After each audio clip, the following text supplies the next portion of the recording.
Quais são os tipos de radar de velocidade?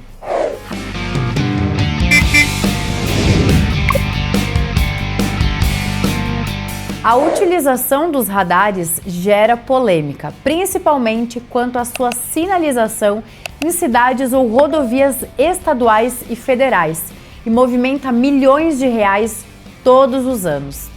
Existem hoje 4 tipos principais de radares em funcionamento, e todos são regulamentados pela Resolução 396/11 do Conselho Nacional de Trânsito. O radar estático é muito utilizado pela Polícia Rodoviária Federal. Ele é mantido dentro do próprio veículo policial ou em tripés de sustentação. O equipamento é capaz de fotografar o carro ao ser identificado o excesso de velocidade. Ele normalmente é instalado em pontos específicos de uma estrada, por exemplo, onde o índice de acidentes costuma ser alto ou que ofereçam riscos para os usuários.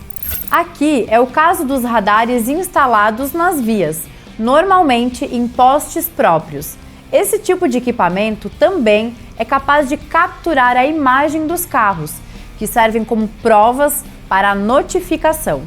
Os radares fixos normalmente são instalados juntos a sensores no chão, que marcam a área de atuação do registro, melhorando a aferição da velocidade. O radar móvel funciona como no exemplo que demos no caso do estático. Ele é instalado em carros policiais, mas se mantém em movimento. Nesse caso, a imagem não é capturada. Radares portáteis são aqueles que vemos sendo operados por agentes de trânsito. São utilizados em situações específicas, onde não vale a pena a instalação de um equipamento estático. Eles precisam ser direcionados para o veículo em alta velocidade. O radar portátil também não captura imagens e funciona calculando o tempo que o veículo leva do ponto onde a marcação começa até que ele cruze o agente. Dessa forma, é possível determinar a velocidade. É obrigatória a sinalização dos radares?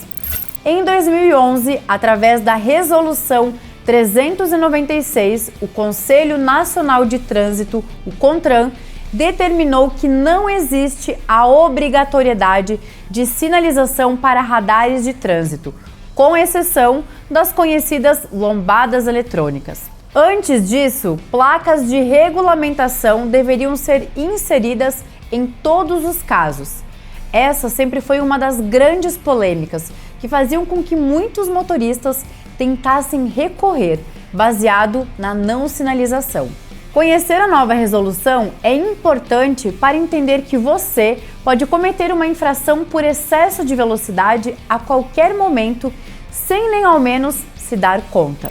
Os radares de veículos podem ser instalados em locais não visíveis? Aqui temos mais uma bastante frequente, mas nesse caso as defesas em caso de infração são muito utilizadas. A Resolução 396/11 determina que radares de trânsito devem ser visíveis ao condutor. O objetivo não é a arrecadação, mas apenas o controle do tráfego. Garantir que o condutor saiba que ali é uma área de risco e que por essa razão o radar existe é exigido por lei. Radar de velocidade de veículo pode falhar?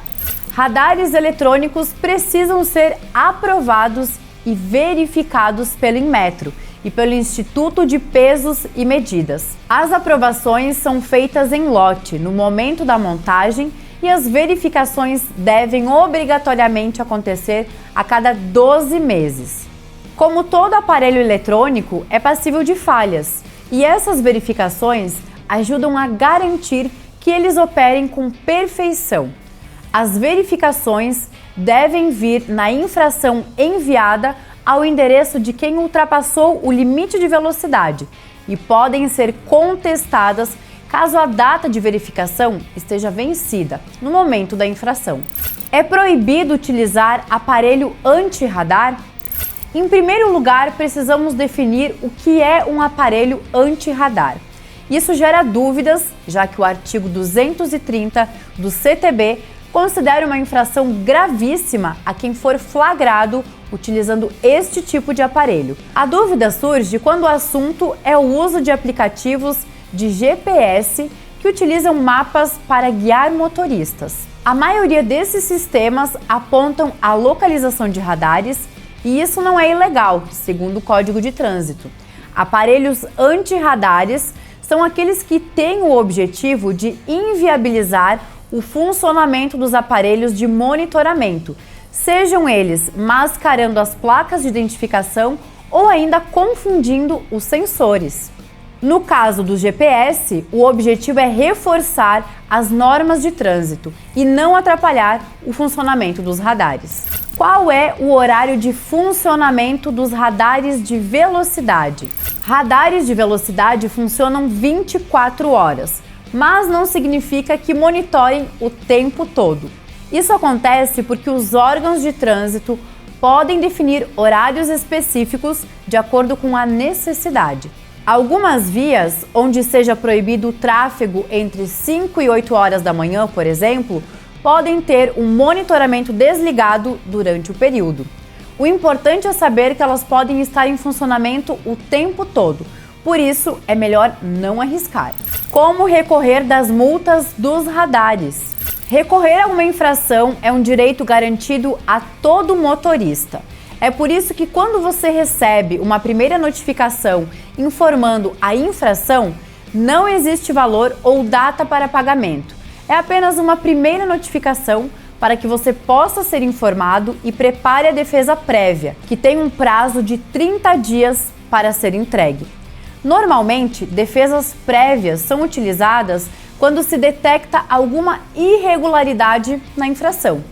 Caso seja indeferida, você tem ainda duas possibilidades, primeira e segunda instâncias. Quando a defesa prévia é negada, você recebe uma segunda notificação, dessa vez com penalidade. Nela já constam valores e pagamentos. Pagar a multa para aproveitar o desconto não significa negar o direito de nova defesa. Caso você recorra e ganhe, o valor é devolvido. A defesa em primeira instância é enviada à Junta Administrativa de Recursos de Infração, a JARI. Ao submeter uma defesa em primeira instância, é importante que os argumentos e pesquisas sejam mais embasados para aumentar a sua chance. Por último, o recurso em segunda instância é sua oportunidade final para recorrer da decisão da infração. Muitos motoristas costumam não levar a defesa até o final, uma vez tendo sido negada na defesa prévia e na primeira instância, mas saiba que é bastante comum de pessoas conseguirem reverter a situação. É preciso mais cuidado na defesa, além de ficar atento aos prazos para apresentar seus argumentos. A segunda instância depende do caso e pode ser enviada a diferentes órgãos, como o CONTRAN em caso de suspensão da CNH, ao CETRAN para infrações estaduais e o CONTRANDIF para decisões de órgãos do Distrito Federal. Se você gostou desse conteúdo sobre os tipos de radares, clica no botão aqui embaixo, dá um like para o nosso vídeo e escreve nos comentários sugestões de novos temas que você gostaria de ver por aqui.